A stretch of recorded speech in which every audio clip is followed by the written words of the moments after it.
మంచి ఆలోచనతో కేంద్ర ప్రభుత్వంతో ఒక సానుకూల వాతావరణాన్ని ఏర్పరచుకునే ప్రయత్నం చేయండి.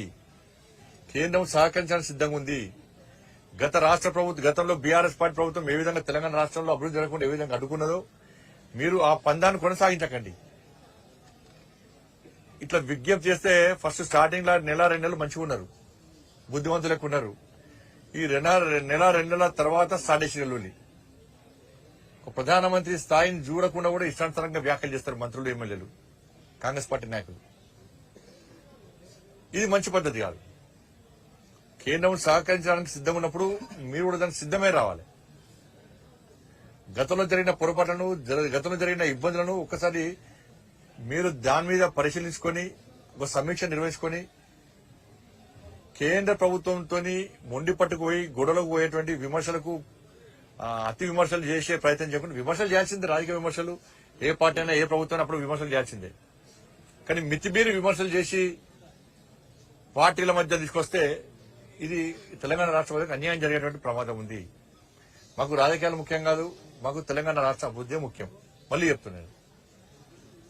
అందుకే నరేంద్ర మోడీ గారి మీద విశ్వాసంతో, నరేంద్ర మోడీ గారి నాయకత్వాన్ని నమ్మి, నరేంద్ర మోడీ గారు ఇచ్చినటువంటి అభివృద్ధి మంత్రాన్ని విశ్వసించి మహారాష్ట్ర ప్రజలు ఎన్డీఏ ప్రభుత్వానికి ఇలా పట్టం కట్టారు. కాంగ్రెస్ పార్టీకి ఎన్ని సీట్లు వస్తే ఇప్పటికీ గ్యారెంటీ లేని పరిస్థితి.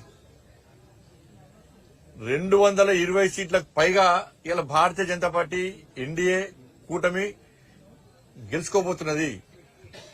ఇక్కడ తెలంగాణ రాష్ట్ర ముఖ్యమంత్రి మహారాష్ట్ర పోయి చెప్పని అబద్దం లేదు. ఇక కర్ణాటక ముఖ్యమంత్రి పోయి చెప్పని అబద్దం లేదు. హిమాచల్ ముఖ్యమంత్రి పోయి చెప్పని అబద్దం లేదు. హిమాచల్లో 10 గ్యారెంటీలు, కర్ణాటకలో 5 న్యాయం వేరు, తెలంగాణలో 6 గ్యారెంటీలను వేరు. ఇక్కడ పైసలు తీసుకుపోయి అక్కడ యాడ్లు ఇచ్చారు. సిరిసిల్ల నియోజకవర్గానికి పైసలు ఇవ్వమంటే పైసలు లేవు, కానీ పోయి అక్కడ యాడ్లు ఇచ్చారు.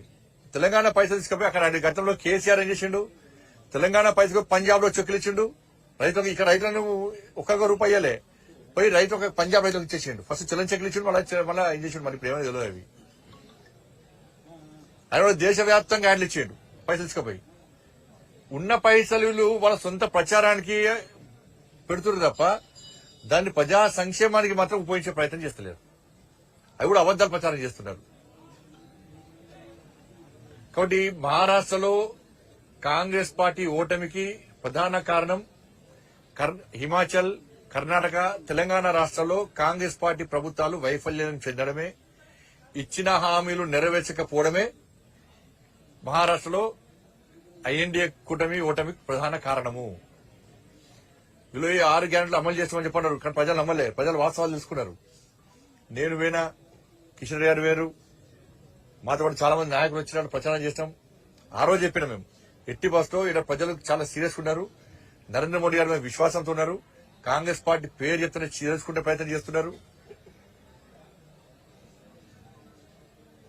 కాబట్టి మహారాష్ట్ర ప్రజలు కూడా తెలంగాణ రాష్ట్ర ప్రజల తరఫున, తెలంగాణ భారతీయ జనతా పార్టీ తరఫున ఓటర్ మహాశయులందరూ కూడా హృదయపూర్వక అభినందన తెలియజేస్తున్నాం.